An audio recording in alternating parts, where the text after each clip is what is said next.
എനിക്ക് ആദ്യമായി യൂട്യൂബിൽ നിന്ന് പൈസ കിട്ടി. ഇന്നത്തെ വീഡിയോ ചിക്കൻ വെച്ചിട്ട് ഞാൻ ഉണ്ടാക്കിയിട്ട് എല്ലാവരും നല്ല അഭിപ്രായം പറഞ്ഞിട്ടുള്ളൊരു റെസിപ്പിയാണ്.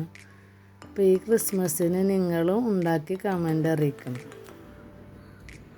ചിക്കന് ഫ്രൈ ചെയ്യുമ്പോൾ നമ്മൾ സാധാരണ ചേർക്കാത്ത 2-3 ചേരുവകൾ കൂടുതലായിട്ട് ചേർത്താൽ ഇതേ രുചിയിൽ നിങ്ങൾക്കും ഉണ്ടാക്കാം. ഞാൻ ചേർത്തിട്ടുള്ള എല്ലാ മസാലകളും ഇതിൽ കാണിച്ചിട്ടുണ്ട്. സ്കിപ്പ് ചെയ്യാതെ വീഡിയോ കാണണം. ഇനി വീഡിയോയിലേക്ക് പോകാം. ഇതിൽ കാണിച്ചിട്ടുള്ള എല്ലാ മസാലകളും ചിക്കനിൽ പരട്ടിയതിന് ശേഷം 2 മണിക്കൂറെങ്കിലും കുറഞ്ഞത് നമ്മൾ റെസ്റ്റ് ചെയ്യാനായിട്ട് വെക്കണം.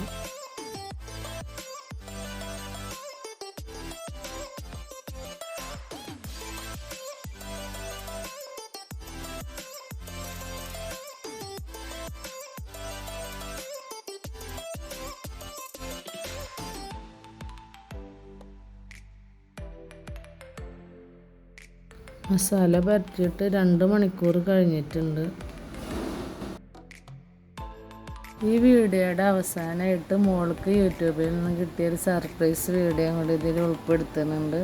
അപ്പോൾ എല്ലാവരും ലൈക്ക് ചെയ്യുക, ഷെയർ ചെയ്യുക, സബ്സ്ക്രൈബ് ചെയ്യുക.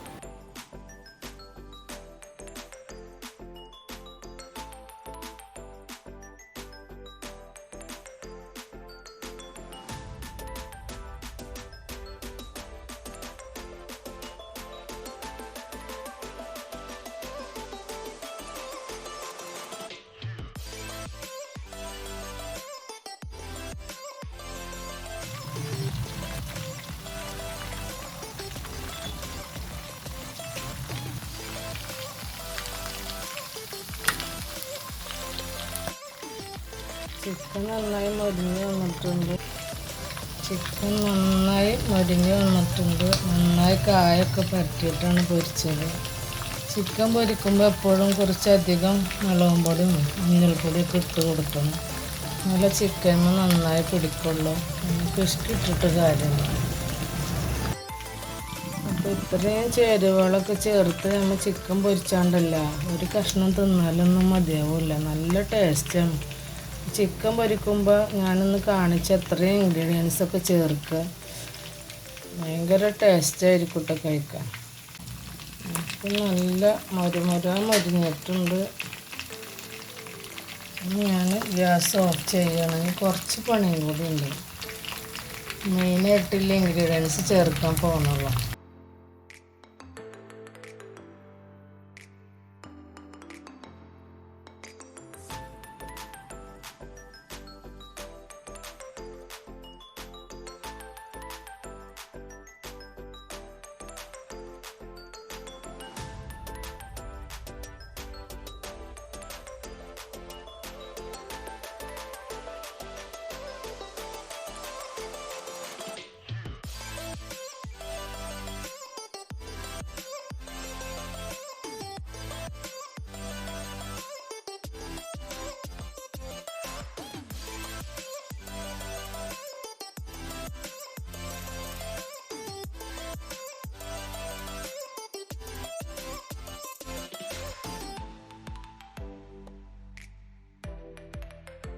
ഈ ചിക്കൻ ഫ്രൈയിൽ ചേർക്കാനായിട്ട് അരമുറി തേങ്ങ ഞാൻ വറുത്ത് പൊടിച്ചിട്ടുണ്ട്.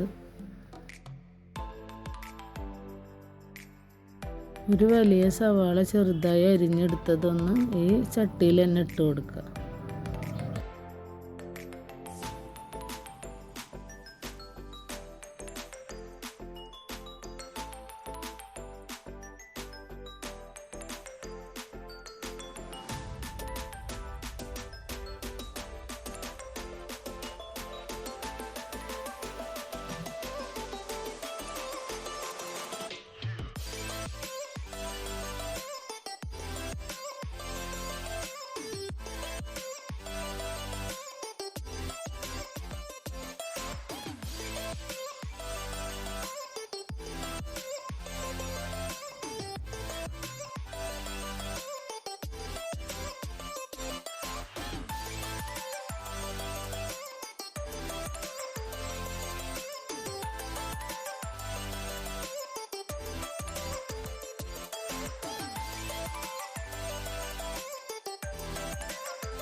എനിക്ക് ആദ്യമായി യൂട്യൂബിൽ നിന്ന് പൈസ കിട്ടി. എനിക്ക് എത്ര കാശ് കിട്ടി എന്നാണ് കിട്ടിയത്, എല്ലാ ഡീറ്റെയിൽസും അടുത്ത വീഡിയോയിൽ പറയാം. അപ്പോൾ എല്ലാവർക്കും ഹാപ്പി ക്രിസ്മസും ഹാപ്പി ന്യൂ ഇയറും. ബൈ.